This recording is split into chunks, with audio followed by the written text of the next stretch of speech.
Halo Garuda Geeks, balik lagi sama gue Rizky Fidian dari Garuda Teknologi Nusantara. Seperti yang kalian tahu nih, gue baru aja ngerakit komputer yang pakai Intel Core i5 generasi 12 terbaru ya.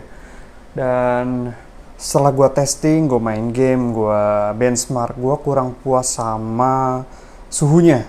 Dan gue nemu ini. Ini dia cooler dari Jonesbo, yaitu Jonesbo CR1400. Kita bakal pasangin di situ. Gimana performanya? Let's check it out.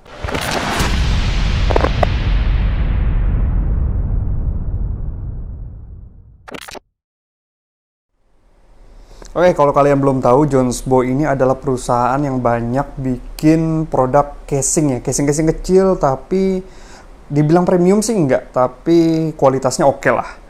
Dan nggak banyak dijual di sini karena nggak ada distributor resminya. Dan saat gue ngerakit PC di belakang gue ini yang pakai Intel Core i5 generasi 12, gue nyari-nyari cooler yang cocok dan harganya juga terjangkau. Dan gue dapet cooler ini. Harga coolernya cuma 200 ribuan, tapi kalau kalian lihat ya, ini modelnya keren banget. Udah RGB, kipasnya juga RGB, di atasnya juga ada RGB-nya juga. Dan ini udah support namanya Intel Core generasi 12. Seperti yang kalian tahu, cooler-cooler buat Gen 12 itu masih jarang banget ya. Dan masih banyak juga perusahaan-perusahaan yang ngejual bracket tambahan buat coolernya. Dan ini juga sebenarnya pakai cooler tambahan.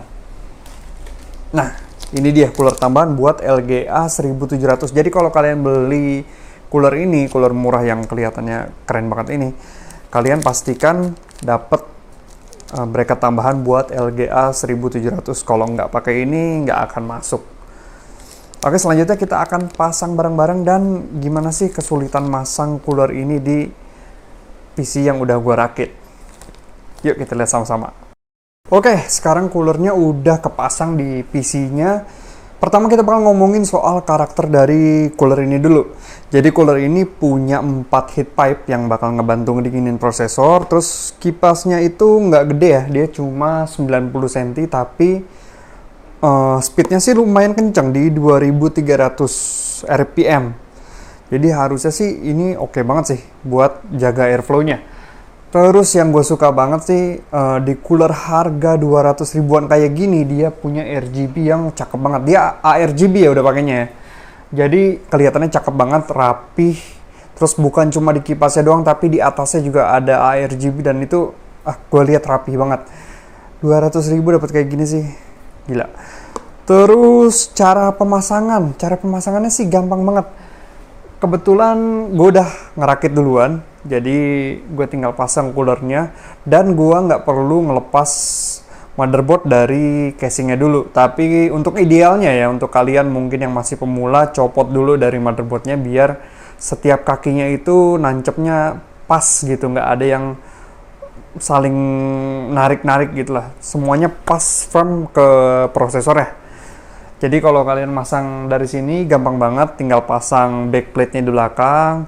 Terus cooler ini dipasang ada 4 kaki, dan 4 kakinya itu langsung disamain aja sama backplate-nya. Jadi langsung dibaut aja dari situ. Dan itu bautnya harus pas banget, karena kalau pendingin cooler itu nggak boleh miring ya, dia harus benar-benar lurus di prosesor dan heatsinknya, biar pendinginannya maksimal dan semua permukaannya tuh nempel. Jadi pemasangannya gampang banget, dan dia nggak interfere sama RAM. Kebetulan RAM yang gua pakai itu tim Delta yang lumayan tinggi coolernya, dan dia ada RGB-nya juga. Jadi kalau cooler-cooler yang agak lebar, dia bisa interfere sama RAM. Terus di atas juga gua ada kipas, di belakang ada kipas, dan semuanya nggak interfere. Kabelnya juga enak diatur, nggak ribet, nggak banyak kabel, dan penempatannya juga enak. Jadi buat pemasangan top lah. Dan yang terakhir buat performa nih, ini yang paling gue excited banget, dan gue cukup kagum banget ya. Cooler yang harganya cuma 200 ribuan gantiin cooler bawaan Intel kalian, ini worth it banget. Jadi kalau kalian ngerakit, jangan lupa keluarin uang sekitar 250 ribu gitu loh. Prosesornya aja harga 3 jutaan lewat, masa 250 ribu nggak mau keluarin buat cooler yang murah tapi bagus kayak gini. 250 ribu gue jamin lu udah puas banget. Karena gini, Sebelum gue pakai cooler ini, gue pakai bawaan Intel, idle-nya itu ada di angka sekitar 42, 43, ya sekitar paling kecil itu 39 derajat sampai 43 derajat itu idle-nya. Untuk melihat performanya kayak gimana, gue nguji sama software Cinebench R23. Gue nggak banyak waktu buat ngujinya, gue nggak nguji real time gaming atau sintetik, gue bakal nguji cuma di satu aja, Cinebench R23, tapi yang gue looping sebanyak 10 kali. Jadi kalian bisa ngelihat penurunan performanya, stabilitasnya, maksimum, minimum, average-nya berapa, itu bakal kelihatan semua di situ. Dan saat gua menggunakan cooler Intel bawaan, idle-nya itu ada di sekitar 40-an derajat Celcius. Paling kecilnya di 39, tapi kebanyakan dia bermain di angka 43 derajat. Which is nggak tinggi-tinggi banget sih, tapi cukup lah, alias nggak parah banget kayak cooler Intel sebelumnya. Terus saat gue jalanin Cinebench R23, suhunya langsung lompat. Dan maksimalnya dia ada di angka 100 derajat. Dia kena thermal throttling di 100 derajat. Jadi kalau 100 derajat, performanya bakal turun-turun sedikit. Cuman nggak kayak Intel generasi 11. Dia bisa maintain performanya itu tetap di atas. Walaupun dia turunin, tapi nggak parah banget. Kalau Intel generasi 11, dia kena thermal throttling, dia langsung drop dan bertahan di situ. Kalau ini nggak, dia bakal bertahan di 100 derajat. Jadi bravo sih buat generasi 12 ini, dia udah improvement yang baik banget. Jadi bisa ngejaga performanya tetap tinggi walaupun suhunya tinggi. Terus dia tetap di 100 derajat dan average-nya ada di sekitar 90-an derajat, which is tinggi sih ya, tapi masih oke sebenarnya. Dan dia punya thermal throttling, jadi harusnya aman. Tapi ya gua nggak puas sama angka segitu, karena ya main game gitu, rendering 100 derajat kayak nggak lah. Buat terus-terusan nggak bagus juga. Dan saat pakai cooler ini gila sih, gila banget. Idle-nya ada di sekitar 30-an derajat. Jadi wow, turunnya itu sekitar 13 derajat, itu jauh banget. Terus maksimumnya ada di angka 72. Lu bayangin, nggak pernah tembus 75. Jauh banget daripada pakai cooler bawaan Intel. Kayak cooler bawaan Intel setelah ini gue buang kali ya. Terus average-nya itu ada di sekitar 69 derajat.